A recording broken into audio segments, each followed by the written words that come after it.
BYU being sent back to independence. Utah staying in a reworked Big 12, and now Rice joins us. This is Locked On Big 12.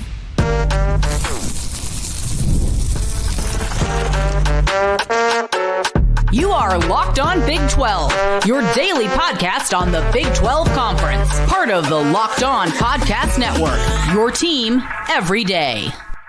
Happy Wednesday, everybody. Welcome into Locked On Big 12. I'm Drake Toll from America's #1 Big 12 podcast, Locked On Big 12. Thank you for making this show your first listen every single day. We will open with Spencer McLaughlin breaking down Josh Pate's insane idea to send BYU to independence and rework the Big 12 into two conferences that has SMU, Nebraska, Missouri, Colorado, and the like. We'll also talk the schedule released yesterday.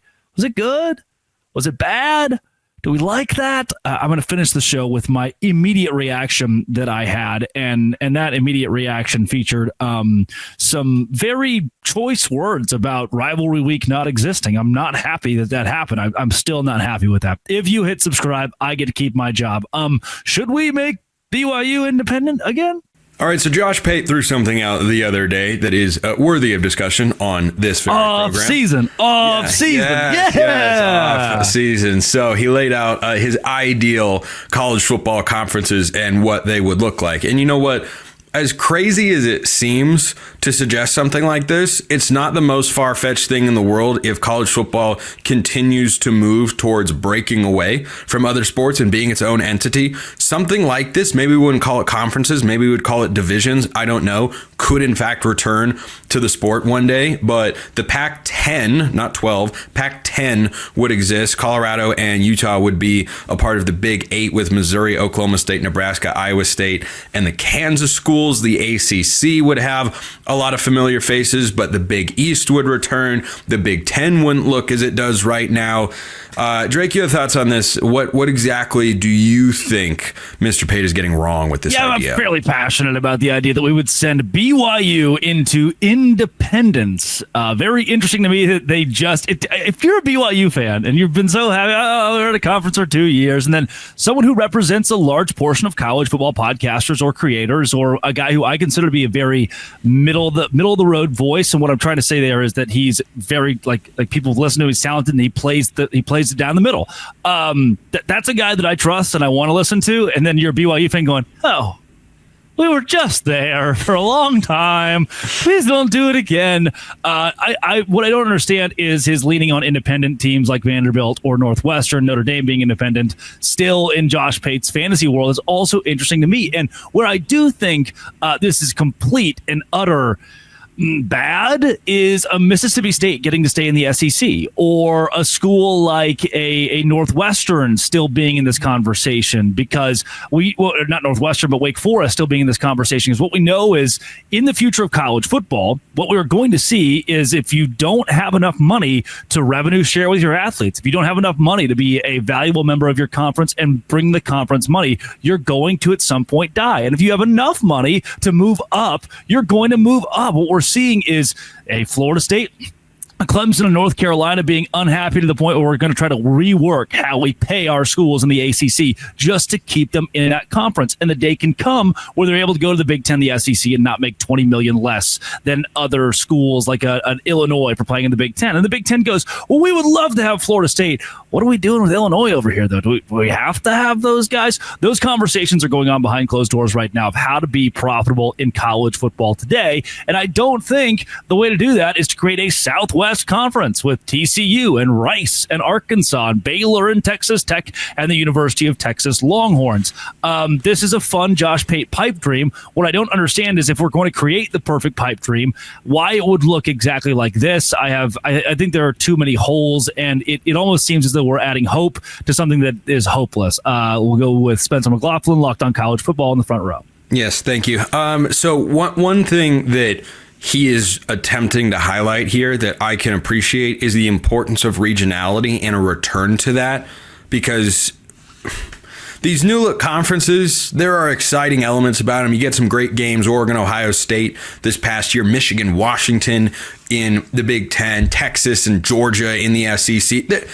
There are plenty of great games. There are some upsides to it all, but The regionality in college football has always mattered more than it has in the NFL. That has been the case my entire life. Rivalries and regionality, I think, have been the two separating factors that make college football better in the NFL. To me, small pin, you could argue that the NFL is now more regionally apt than college football.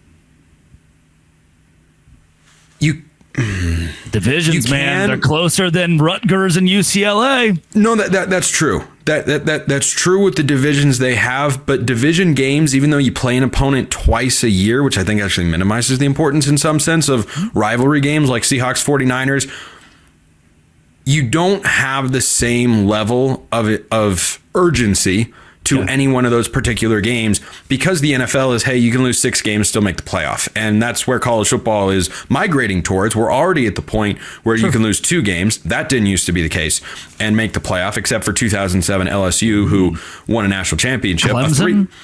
Clemson just got in with 3 via the automatic qualifier. Of course, speaking of the Seahawks and automatic qualifiers, 7-9 pride, baby. Upset the Saints with the Beastquake back in 2009, I believe. Hasselbeck, I think. Yeah. Matt Hasselbeck, indeed. So I look at what college football can be and say, look, the idea of breaking off sounds really, really scary, and all these changes could take place. And I understand why there are schools like Florida State and Clemson, the ACC, looking around going, wait a minute, why are we paying for this school over here when we're the ones that bring in the money? But that question doesn't get asked in the NFL. The Dallas Cowboys, for all of the overrated nonsense that is that entire brand that hasn't been to a conference championship game literally in my conscious lifetime or yours, that brand is so incredibly valuable and their viewership is so high. You tell me it's the same as the Jags? Guess what? It's not. But there is a salary cap and everyone gets the same amount of money from the media rights contract. And the amount of payroll you have relative to your fan base is on you, what you can draw. How many people do you get in? What prices do you charge? All those sorts of things, right? But from a media rights standpoint, it's equal. And we understand that that is okay, because going back to the fans, Drake, that creates the best product on the field. The parity in the NFL has always been one of its greatest strengths. College football is starting to migrate there with the transfer portal and NIL to level the roster playing field. But then people want to exacerbate the differences again in ways that other leagues just don't. You've got the Dodgers spending however much money, I don't even know, in Major League Baseball. I'm sorry, that's not good for the sport. That's not good for fans. So I get why people have that very kind of American capitalistic instinct of you get paid what you're worth and all this sort of stuff. And I understand where your head is at. But if you're talking overall health of the sport, you do want a lot of different places and fan bases to feel we have a legitimate opportunity here. Sure. I just don't believe that we'll get to a point. I'm not sure we've been there in decades where every conference out of the 10 will be considered equal. And even in this that Pate pitches, the SEC still has Alabama, LSU, Georgia, Florida major brands. And then the Big East that we're reviving is Rutgers and BC and Cincinnati and UConn and UCF. There's like always going to be that hodgepodge bunch that gets pushed down the totem pole, and they sit there forever. The AAC has, we can do it. Come on, we're getting real close to that Power 5. And then today they were gutted by the Big 12, and they've struggled to stay afloat as a power in college football. And we are hearing Memphis, the Pac-12 could be a thing moving forward. So you'll always have, like you said, that kind of capitalistic mindset of like, okay, we'll just have more money. And to me, I then pose the question based on what you just said, do we reprimand Ohio State for buying a championship? We talked in the regular season, the preseason for, hey, they're spending so much on NIL. They're bringing in so many transfer players with their NIL. The Dodgers, that to me replicates a lot of what the Dodgers did. Let's just spend a lot of money. We've got it. We'll go grab the best player. Ohio State has a far higher percentage of its roster that was homegrown recruited high school talent who are certainly making NIL dollars, to be sure, than what the Dodgers have done in the last couple of years. Like, Shohei Ohtani, Mookie Betts, Freddie Freeman, those weren't Dodgers farm system guys. They just went out and paid them. Like, they've got the money to do it, and so they did. I respect their commitment to wanting to win, but and they're not doing anything illegal. They're operating within the framework of the league. But then you have to go to the organizational structure of the MLB and say, okay, this is not where you want to be going. And as more money gets pushed into college football, you don't want to have fan bases all over the country of programs that should be able to compete at a high level feeling hopeless. That's not good for the sport. Sure, but I pose the question, if that fan base is Wake Forest, if that fan base is Oregon State, at what point have we shaved off those universities, those schools, because they can't keep up financially? And then how do we carry that weight? How does a school like an Ohio State one day or a Clemson supposed to pick up Wake Forest and say, okay, we'll give you a couple dollars? I don't think that will ever be a thing in college football again. Yeah. Well, I'm not gonna donate to Wake Forest. I'm sorry. Well, yeah, that's because you have literally no affiliation to Wake Forest, so I'm not overly surprised. Neither does Clemson. Clemson shouldn't care about Wake Forest. Like, if Wake Forest dies off, right. But in the NFL, do the Cowboys care about the Jags? No, but we have a pretty even playing field there because, as you mentioned, the salary caps and the TV rights deals. Mm-hmm. And it's almost like if you applied those same sort of principles, you could. Hey, but I'd still rather play basketball in Boca Raton than Champaign. There are advantages outside of money. That's a you decision. I just want to make it clear, everyone. Drake is disrespecting Champaign, Illinois. I would never do such a horrible thing.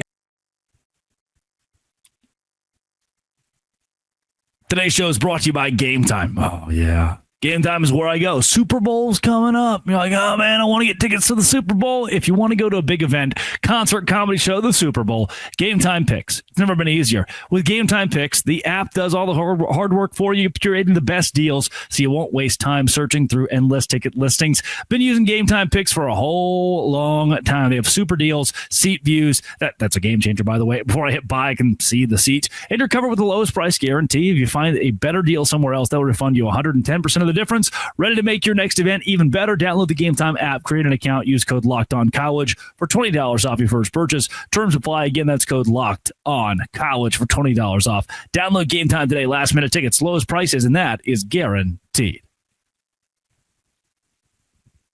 It's here. It's beautiful, unless you're a BYU fan. The Big 12 schedule has been officially released. We'll discuss today. Drake Toll, Locked On Big 12, is joining me here. I almost thought that was an Arizona State logo on your sweatshirt there. It had some ASU vibes, but it's just a Savannah Banana logo, so we'll just have to live with that. But I tell you what, if you're a BYU fan and you look at this 2025 schedule and you want to call Brett Yormark and leave an angry voicemail like you want to yell at a congressman for voting against a piece of legislation he said he would vote in favor of, I wouldn't be able to blame you here, Drake. BYU fans are not happy with the fact that there will be a 70-day span. Greg Wrubell, the voice of the Cougars, tweets out 70-day span between September 6th, November 15th, where BYU will play two. That is 2 home football games. What is the bread and butter of BYU football? It would be home games. They're very good at those because of the atmosphere at LaVell Edwards Stadium. The fact you don't get very many for that long of a stretch is going to be something that hampers a team that was so good in one-score victories last year. JT Westerso of Locked On Utes has brought this up a lot. Teams that win one-score games or lose one-score games fluctuate year by year. So a team that was 6-1 in one-score games last season, there's a good chance they go 2-5 this year or 1-3 in those very same sort, because that's the nature of college football. For BYU, you need as much home time as possible to build off of last season. Now, do I think that everybody is happy with the Big 12 schedule? Actually, no. Everyone's pretty upset. West Virginia, only one home game in October. That one's against TCU. Schools like a UCF are looking around going, hey, where's our rival? Can we have like a rival, please, or something? And does it have to be Houston? And schools like Baylor are posing the question, hey, we're playing Houston during rivalry week. Why don't we all, like as a collective, have this Friday, Saturday, where we can see BYU, Utah, a TCU, Baylor, Kansas State, Iowa State. And then we start to ask the question, why aren't Baylor and Texas Tech playing this year? The first time since the Eisenhower administration. The Big 12 saying 1950s. I know when the Eisenhower administration is, in case you doubted my nerd capabilities out there. Yeah, that's why he has a girlfriend. And the Big 12, it's funny because I don't. Fan bases are asking the question where it seems so obvious to have these built-in rivalries because these schools and fan bases love them, even if it's not on a rivalry weekend. Just having Baylor, Texas Tech, or Iowa State, Kansas State every year, no one's going to be mad. No one's going to be upset about your mark for protecting some of our favorite long-standing games, but instead we're throwing them away. We reemphasize that with the schedule, and we see again that when the biggest Saturday of college football rolls around, like imagine you're not JT, you're Spencer. Imagine, Spencer, this last year, that BYU and Utah game was played on rivalry weekend with a spot in the college football playoff on the line. Iowa State, Kansas State was, and it rocked. There is a fear amongst the Big 12 that they would get swallowed up by Alabama, Auburn, or Michigan, Ohio State at noon. And so they are too scared to put their football games on that day. That's the reason they do it. No doubt about it. And I think it sucks. Well, having that fear, I understand it. I wish it wasn't in play. I understand why college football as a sport puts their national championship on a Monday, even though it's dumb. But I understand they look at that and go, that's how we avoid the NFL. We don't want to go head to head. But is that actually serving the fans? No, that's serving the network executives that are planning all of this, the people that are profiting off of college football who actually don't care very much about the sport itself, no matter what they may say or how happy they are to be the partner in this, that, and the other thing.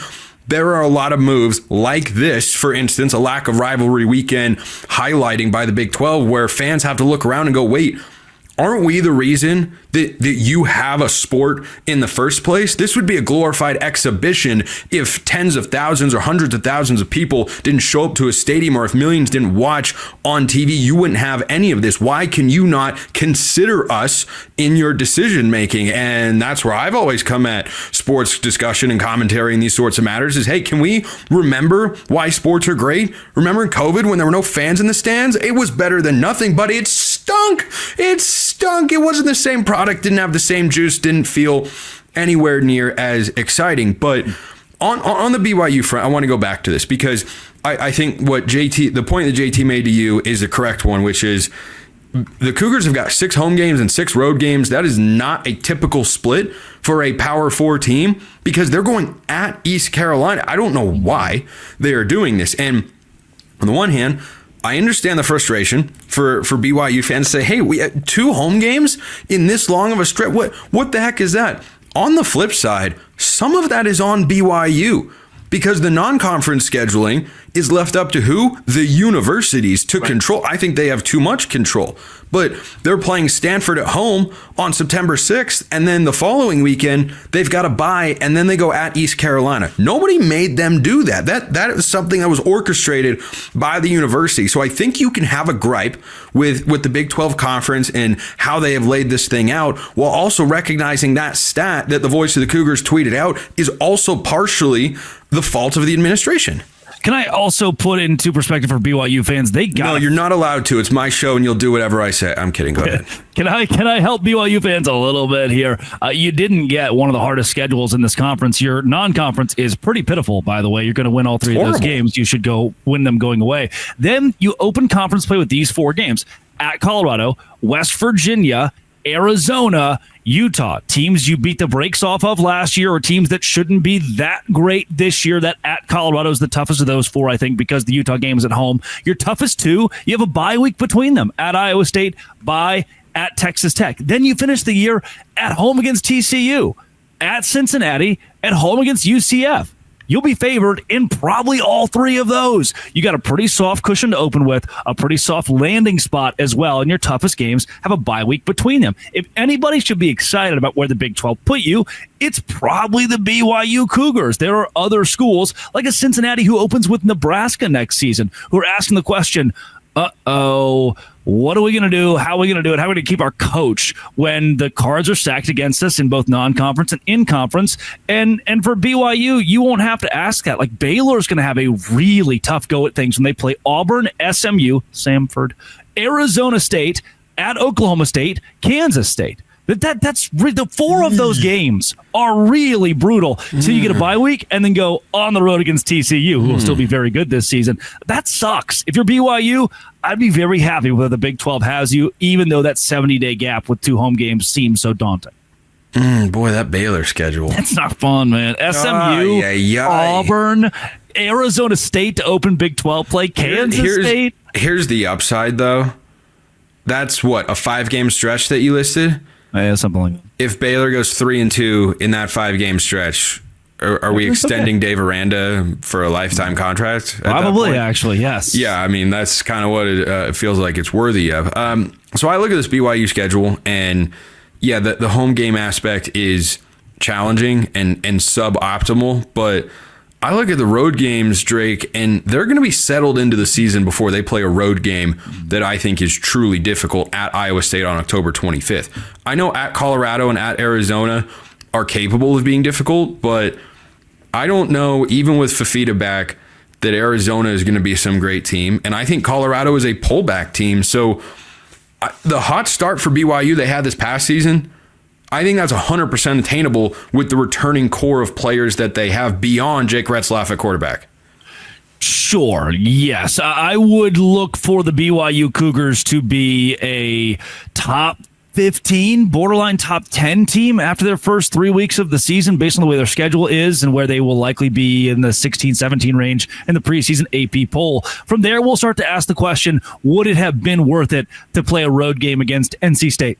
Would it have been worth it to play a road game against Wake Forest to try to get an experience against another Power 4 school and face some sort of pushback or some sort of competition? I don't think they're going to get that out of Stanford or depleted ECU. And like you mentioned, we still have enough question marks that Colorado Stanford, I don't know.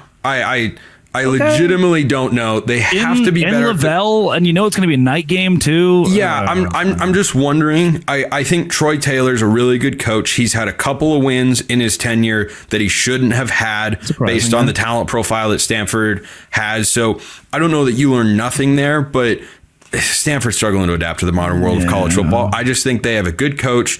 And if they're able to keep Elijah Brown healthy at quarterback, that was a blue chip guy coming out of modern day high school.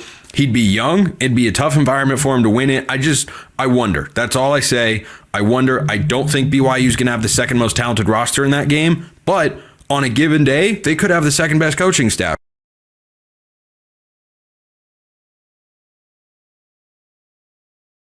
The Big 12 has released its football schedule for 2025. And I don't want to be the ultimate pessimist. I don't want to be negative. I don't want this to come across as me just complaining for the sake of complaining. But I, as a fan, as someone who wants the Big 12 to succeed, but I'm also a fan, I want a product that stands in on the national scale, as well as standing out, that can be in the middle of a national conversation on rivalry week. As someone who likes good football on big weekends, I think this sucks. If you hit subscribe, I get to keep my job. Kansas and Utah will bookend the season. Kansas State and Colorado. Oh, we get the real old-fashioned matchup between Baylor and Houston. BYU and UCF will compete on rivalry week. And not one person can give me a good, hearty explanation for why we are doing that. People are trying, and there is a narrative across social media. There's a narrative, I believe, as far as how the conference wants to pitch it, that we're going to differentiate ourselves and stay away from rivalry weekend. We don't want to get buried around everybody else. And we feel as though the strategy is to Astrofrog on Twitter puts it as, I'm convinced this is a Big 12 strategy to not put our big rivalries up against other conferences. Rivalries seems they want to place them throughout the season, hoping they get better TV coverage. That's it. That's what we're hoping for. We're hoping we can get better TV coverage, okay, by taking our rivalries and putting them on weekends where we're going to cross our fingers and really hope that that's not the same weekend that Alabama and LSU play a top 10 matchup. Any given weekend in college football can have major rivalries. Look at last season where Oregon and Washington just wasn't that fun of a game. Like, you just don't really... There are some rivalries in college football, Mississippi State, Ole Miss, that are you really competing against much here? Auburn, Alabama last year. Auburn has sucked. I don't mind BYU and Utah, even on a Friday night, going toe-to-toe with the country watching. We have learned as long as Deion Sanders is the head coach of Colorado, they could play on the moon at 7 a.m. People are going to watch those games. But what do? And it's not as if we're planning these 3 years in advance. So this isn't the schedule for 2028. Well, we know. We have a roundabout idea who's going to be fairly good at football. Have a roundabout idea of who could be in the top 15 when the season ends. And instead of having big games, we get big duds. The only big game we had we had Kansas State, Iowa State during rivalry week, and it was awesome. Huge success. Negative degrees in Ames, Iowa. I was at the game, and fans still packed it out because that was a rivalry that mattered. And instead, for us Big 12 fans who've been here for a long time, who've rooted for a team for a long time, who want to be paid for that, well, our ask is pay us for our fandom by giving us a good rivalry week and by protecting the rivalries we want. Last year, I did a whole show after Farmageddon was taken out as an annual rivalry in the Big 12. After Baylor and Texas Tech, the Butt Bowl was pulled as an annual rivalry in the Big 12. I did a whole show about how they say slap in the face to those of us who have watched this conference for so long, to those of us who have leaned on those matchups. And then the commissioner, I'm sitting with him, not with him, but a row up, in the press box at Jack Trice Stadium watching Iowa State and Kansas State, Farmageddon. And I don't know how you can look at that game and what it meant in rivalry week and the students rushing the field and how meaningful it was to Iowa State, to the conference. They go to the Big 12 championship, how cool that was. Imagine if BYU had been playing Utah that weekend. Huge stakes for BYU to go to the Big 12 championship. And now we really start to beef those matchups up. Even if it's just internally, we're talking about those. They're going to get viewership. Oh my gosh. Imagine that same BYU-Utah game we played November 7th, I think, last year, but do that on Thanksgiving weekend. Don't change anything about the game. Play it again, but now there's a Big 12 title at stake for BYU, and they still win that game the way they won it. That would have been chaos. The whole country would have been dialed into that game. Iowa State fans would have sent them to the Big 12 championship. And no, we are not given that. We're not only pulled from rivalry week, kept from having that. We also have to accept the fact that Baylor and Texas Tech won't play for the first time in 50 some odd years. I mean, Pete Souza, who does a great job inside the 12, he was the one that was on the ESPN show. He nailed it, talking about how Joey McGuire, who was on the Baylor staff, and that's a rivalry that won't be played. And a lot of folks are scared of those Baylor Bears going into 2025. But we're going to miss two up-and-coming teams, a major storyline, the Butt Bowl, a game that was played in Arlington for years at Dallas Cowboys Stadium because it was such a major Texas rivalry that people feed off of, and we're just not going to get it. And next year, we're not going to get the Farmageddon that we know and love. Why? Well, we need to rotate. Well, you're not rotating Utah and BYU. We can protect more than just 3 rivalries in this conference, and we can put them on rivalry weekend. Now, what did the Big 12 get right? Studio show. The CW, ESPNU, ESPN Plus, everywhere. You were able to put our conference on a pedestal today that people could watch this league release its schedule. No one else does that. No one else has the hats in front of them on a big, reveal of what their schedule is. And now all the schools are starting to pump out who they're playing in these creative ways. Where did the Big 12 lose? No rivalry weekend. And canceling the annual status of a lot of the rivalries that we know and love. Where did the Big 12 win? Some of your contenders got it easy. BYU's got it pretty easy compared to what it could have been. I mean, they've got like Colorado, West Virginia, Arizona, Utah in their first 4. That is a very winnable stretch of 4 games if you ask Las Vegas. BYU will likely be favorites in each of those. Then they end their season with TCU, Cincinnati, and UCF. You start and finish your year, if you're BYU, with a very winnable slate. The Big 12 won by having major contenders not have the worst schedules in the entire world. The Big 12 lost, I think, in this whole deal by announcing the schedule on February 4th. Like, fans now have a much more limited time to plan out when they can go to what, when homecoming's going to be, who homecoming's going to be against. I just want to know these things. I want to be able to plan my fall. I want to be able to give my kids, a Christmas present, say, hey, we're going to go to homecoming next year to watch Baylor play blank. And by the way, we won't know who they play for another month plus. Merry Christmas.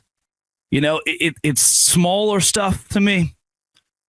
I know Brett Yormark's a marketing genius. I trust him. I don't think there are very many reasons not to trust him at this point. I want a couple answers on why the Big 12 is making the moves that it's making going forward with the schedule.